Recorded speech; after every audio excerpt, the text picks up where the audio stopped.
قبلہ بن سحیم نے بیان کیا، کہا کہ ہمیں عبداللہ بن زبیر رضی اللہ عنہ کے ساتھ جب وہ حجاز کے خلیفہ تھے 1 سال قحط کا سامنا کرنا پڑا تو انہوں نے راشن میں ہمیں کھانے کے لیے کھجوریں دی۔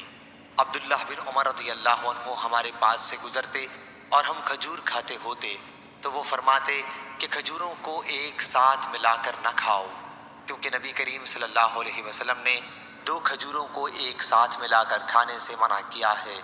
پھر فرمایا سوا اس صورت کے جب اس کو کھانے والا شخص اپنے ساتھی سے جو کھانے میں شریک ہے اس کی اجازت لے لے۔ شعبہ نے بیان کیا کہ اجازت والا ٹکڑا حضرت ابن عمر رضی اللہ عنہ کا قول ہے۔ صحیح بخاری حدیث نمبر 5446۔ سعد بن ابی وقاص رضی اللہ عنہ نے بیان کیا کہ رسول اللہ صلی اللہ علیہ وسلم نے فرمایا جس نے ہر دن صبح کے وقت 7 اجوا کھجوریں کھا لیں اسے اس دن نہ زہر نقصان پہنچا سکے گا اور نہ جادو۔